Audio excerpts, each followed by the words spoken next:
अंजी, क्या बात है अंजी? क्या हुआ अंजी?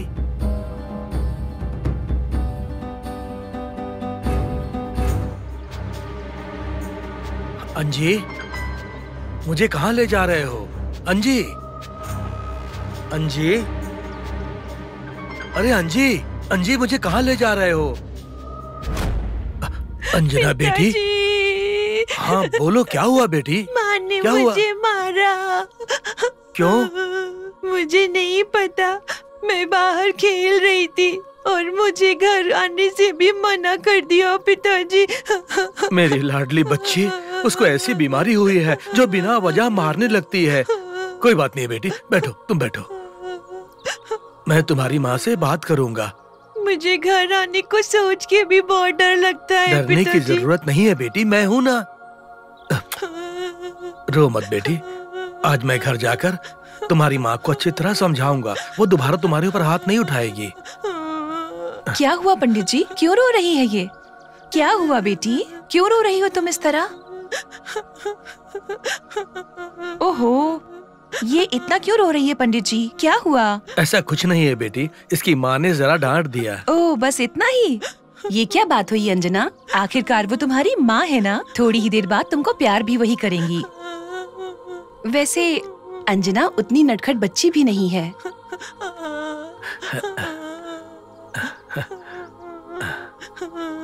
देखो, तुमको ऐसे रोना नहीं, हमेशा हंसना है। हमारी अंजना को हमेशा हंसते रहना है। हंसो, हंस दो ना, हंसो। हाँ, हंसो बेटी, हंस दो बेटी, हंस दो बेटी, हंस दो। जरा देखो तो, हंसते हुए अच्छी लग रही हो, हमेशा हंसते रहना। लक्ष्मी, घर में जीजू अकेले हैं, अब चलो चलते हैं यहाँ से। ठीक है, चलते हैं पंडित जी। ठीक है बेटी। अंजना को देखकर पता नहीं क्यों मुझे ऐसा लगता है कि ये मेरी ही बच्ची है। अंजना को देखकर पता नहीं क्यों मुझे ऐसा लगता है कि ये मेरी ही बच्ची है। अंजना के लिए इसे रख लीजिए। ठीक है बेटी। चलती हूँ पंडित जी। ठीक है, चलती हूँ बेटी। लंकेश, लंकेश, गाड़ी स्टार्ट करो।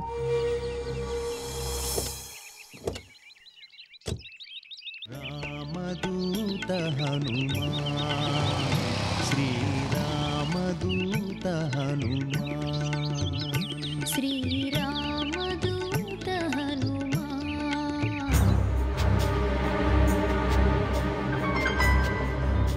प्रभाकर, बोलना। एक काम करते हैं, हम जनगणना वाले हैं ऐसा बोलकर यहाँ पूछताछ करते हैं। अगर वो बच्ची यहाँ पर है तो हम में से कोई जाकर मंदिर के बारे में रिसर्च करना है ऐसा बोलकर बच्ची को वहीं से उठा के ले जाते हैं। यही सही रहेगा। पहले तुम जाओ। वो किताब दो।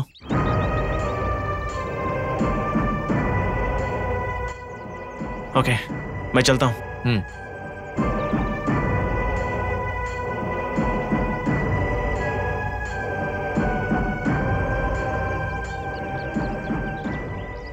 पंडित जी, आप कौन हो बेटा? यहाँ पर कौन कौन लोग रहते हैं ये जानना है। क्यों बेटा?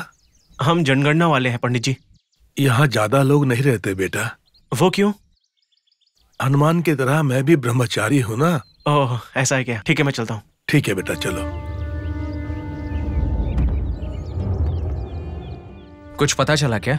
नहीं।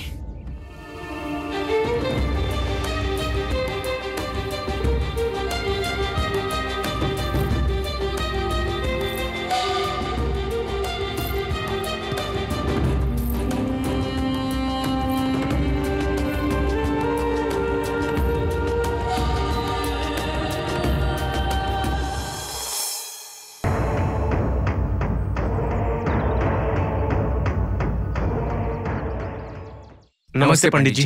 नमस्ते। पंडित जी, यहाँ आसपास के मंदिरों में कोई 10 साल की बच्ची रहती है क्या?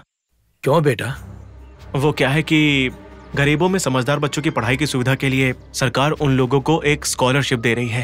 ये तो बहुत अच्छा कार्य है बेटा। आपके जान पहचान में अगर ऐसे कोई छोटे बच्चे हो तो बताइएगा। छोटे बच्चे? जरा ध्यान से सोचिए, इस मंदिर के आसपास कोई ऐसी बच्ची है क्या? ऐसी बच्ची तो यहाँ। बताइए पंडित जी, ऐसे कोई बच्ची है क्या? आप उनकी मदद कर सकते हैं। ध्यान से सोचिए पंडित जी। मेरे हिसाब से तो कोई नहीं है यहाँ। ठीक है, हम चलते हैं। ठीक है बेटा।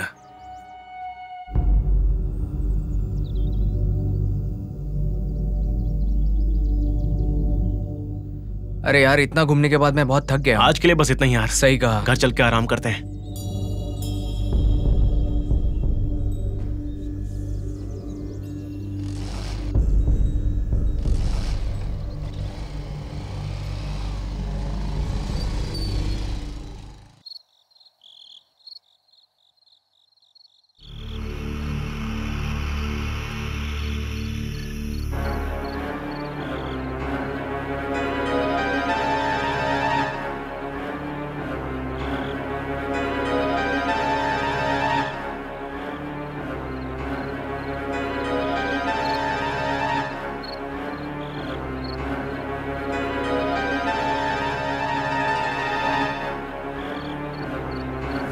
मतलब ये आपकी अपनी बेटी नहीं है? नहीं ना। 6 साल पहले कोई पागल सा आदमी इस मनहूस लड़की को मंदिर के बाहर छोड़ गया था।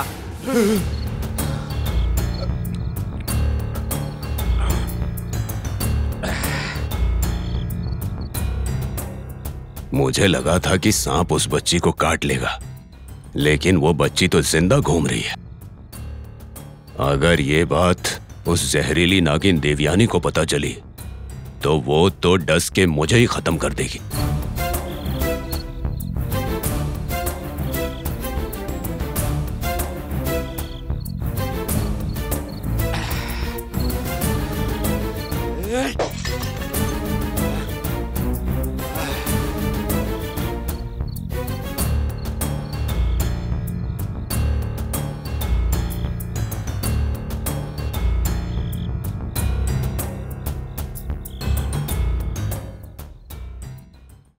अगर मुझे आजादी से घूमना है तो इस बच्ची की मौत जरूरी है। इस बच्ची के जिंदा रहने की खबर देवयानी तक पहुंचे उससे पहले इस बच्ची को खत्म करना होगा। मारना ही पड़ेगा, मार डालूंगा मैं। हाँ।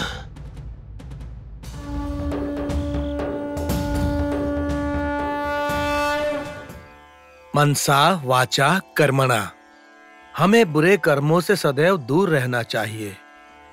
महाराज दशरथ ने गलती से एक मुनि के बेटे को मार दिया था। अपने बेटे की मृत्यु पर दुखी होकर माता पिता ने क्रोध में दशरथ महाराज को श्राप दिया कि तुम्हारी मृत्यु भी हमारी ही तरह पुत्र शोक के कारण ही होगी।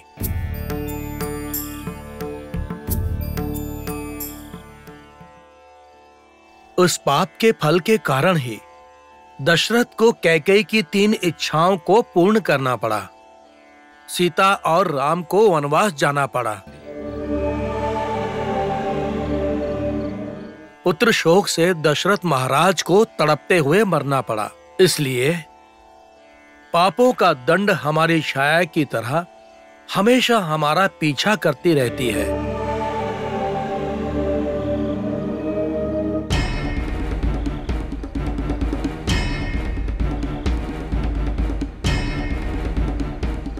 दशरथ के पापों की वजह से राम को 14 वर्ष वन में रहना पड़ा। स्वर्ण के आभूषण पहनकर उन्हें राजमहल में रहना चाहिए था, किंतु साधारण वस्त्र पहनकर उन्हें वन में रहना पड़ा।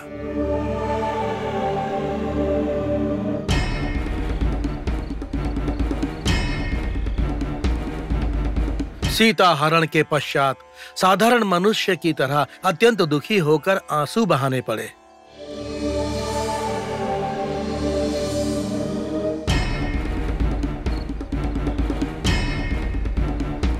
साक्षात भगवान होने के पश्चात भी श्री राम को अपने पिता दशरथ के पापों की सजा भुगतनी पड़ी। इसलिए जितना संभव हो हमें पाप कर्मों से दूर रहना चाहिए। ताकि सिर्फ हम ही नहीं हमारी संतान भी कष्टों से दूर रहे, शांति और सौभाग्य उनके जीवन में आए। आज रामायण की इस कथा से आज की रामायण पूर्ण करता हूँ। श्री आंजनेय।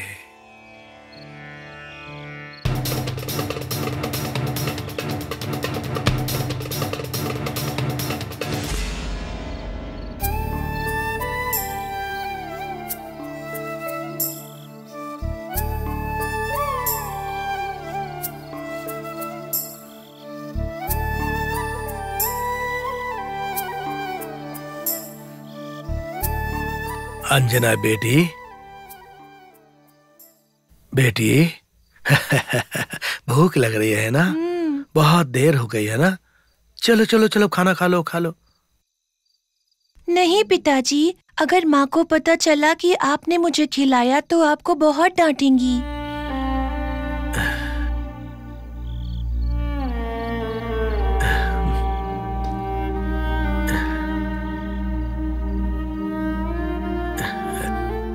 तुम्हें अगर खाना खिलाऊंगा तो तुम्हारी माँ मुझे डांटेगी, परंतु तुम्हें खाना नहीं खिलाऊंगा तो भगवान मुझे मारेंगे, है ना? मुंह खोलो बेटी।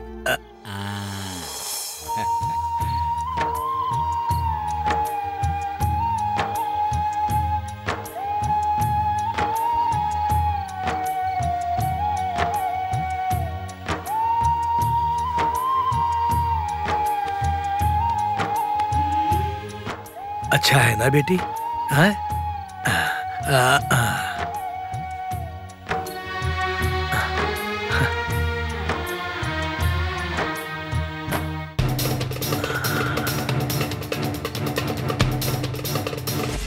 आप मुझे इतना क्यों पसंद करते हैं पिताजी?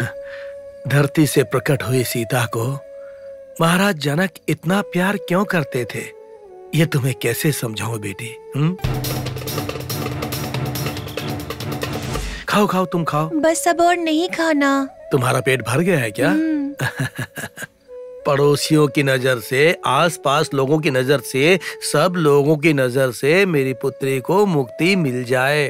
ओम। लो पानी पियो बेटी।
छोड़ दो मुझे, छोड़ दो।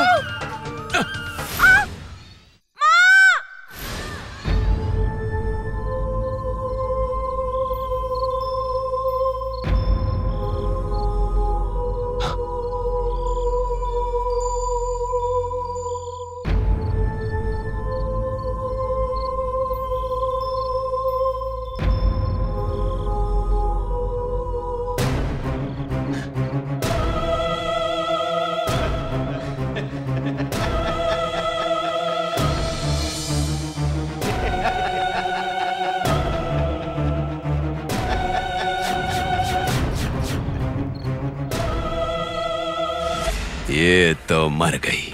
अब देवयानी को कुछ पता नहीं चलेगा।